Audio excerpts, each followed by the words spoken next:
अस्सलाम वालेकुम my dear students class 10th का हमारा लाइफलाइन ऑफ नेशनल इकनॉमी जो हमारा चल रहा था, तो उसने हमारी जो कल जो लाइव क्लास हुई थी, तो लाइव क्लास में बच्चे बता रहे थे कि अच्छे से जो है आवाज़ सुनाई नहीं दे रहा है, तो इसके ऊपर एक और वीडियो बनाकर भेजें।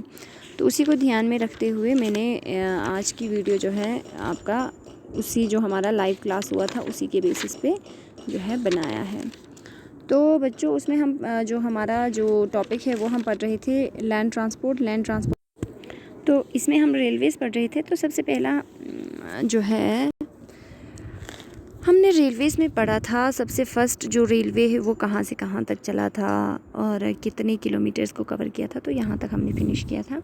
आज की क्लास में हम करते हैं रेलवेज़ के जो फर्दर इन्फॉर्मेशन है थोड़ा सा, ठीक है। तो यहाँ देखिए बच्चों, पहला आपका है The Indian Railways bind the economic life of the country as well as accelerate the development of the industry and agriculture। जो आपकी इंडियन रेलवे है वो हमारे इकोनॉमिक लाइफ को बाइंड करके रखती है, ठीक है।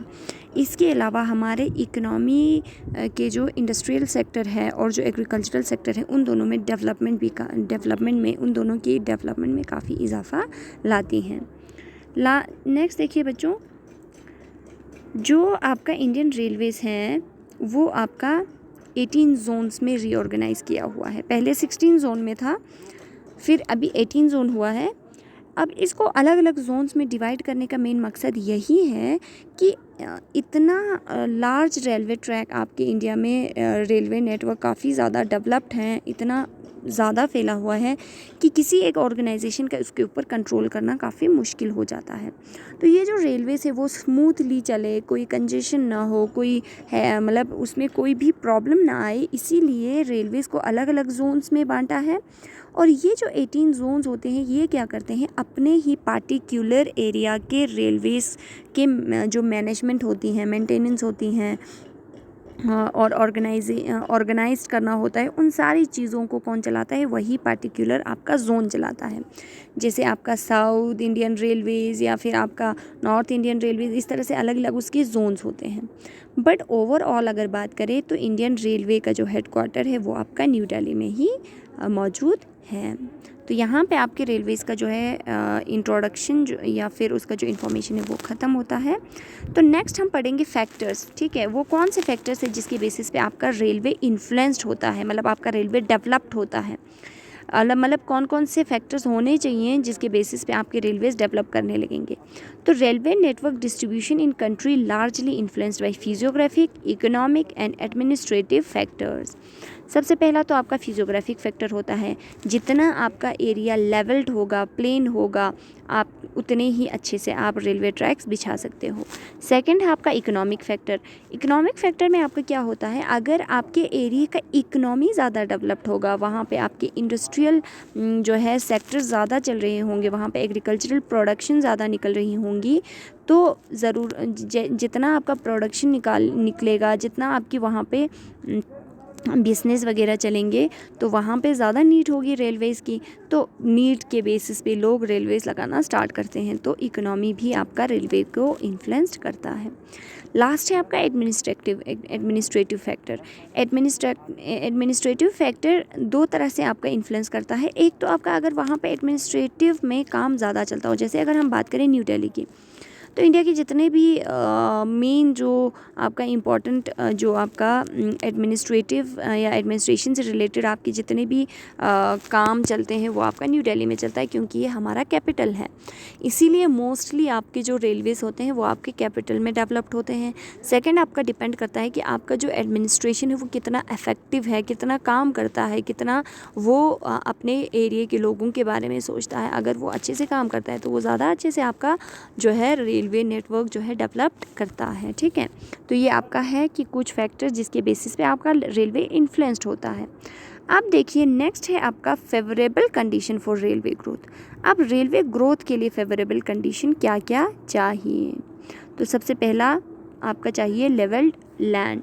बच्चों हिली एरियाज़ में आपका रेलवेज़ लगाना मुश्किल हो जाता है, और जो आपका ये रिवर वाले एरियाज़ है वहाँ पे भी आपका रेलवे लगाना मुश्किल हो जाता है, डेज़र्ट एरिया में भी आपका रेलवे लगाना मुश्किल हो जाता है। तो इसीलिए वो एरिया चुनते हैं हम रेलवे लगाने के लिए जहाँ का एरिया लेवल्ड हो, प्लेन हो। ठीक है, तो सबसे पहला फैक्टर क्या है आपका, जो लैंड एरिया है, जो फिजियोग्राफिक एरिया है वो लेवल्ड होना चाहिए। सेकंड है आपका हाई डेंसिटी ऑफ पॉपुलेशन।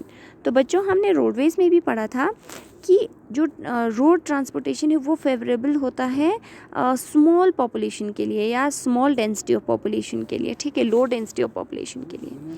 क्योंकि जैसे अगर आपके एरिया में पॉपुलेशन बहुत कम होगा और आप वहाँ पे इतना लार्ज रेलवे ट्रैक लगाओगे और इतना बड़ा रेल चलाओगे तो उससे आपकी इकोनॉमी को और ज़्यादा नुकसान होता है, क्योंकि पॉपुलेशन उतना है नहीं और आप खर्चा उसके ऊपर उतना ही ज़्यादा कर रहे हो।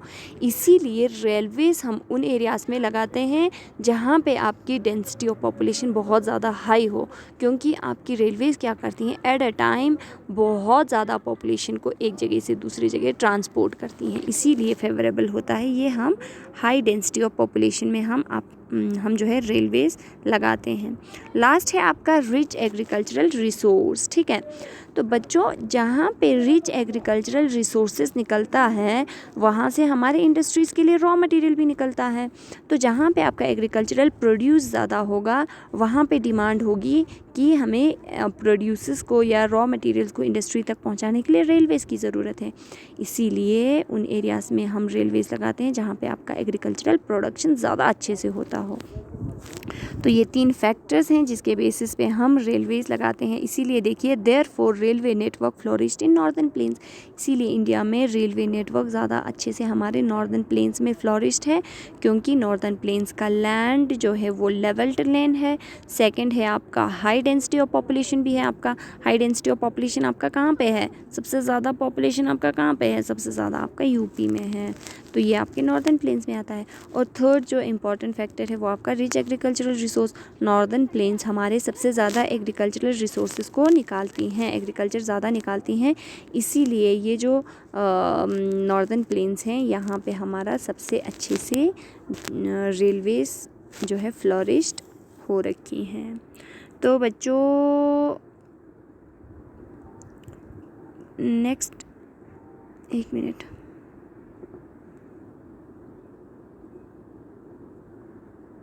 हाँ, तो नेक्स्ट क्लास में हम रेलवे से रिलेटेड क्या क्या ऑब्स्टिकल्स आ रहे हैं, क्या क्या मुश्किलात आ रहे हैं, वो हम नेक्स्ट लेक्चर में करते हैं इंशाल्लाह। तो आज के लिए हम इतना ही करेंगे। प्लीज़ नोट्स को अपनी कॉपीज़ में नोट डाउन करें, कॉपीज़ को अप टू डेट रखें, और अगर समझ नहीं आता है तो प्लीज़ आप मुझे मैसेज कर सकते हैं। इंशाल्लाह मैं कोशिश करूँगी और ज़्यादा अच्छे से समझाने की। तो आज के लिए इतना ही, हम अपने लेक्चर को यहीं पे ख़त्म करते हैं। शुक्रिया।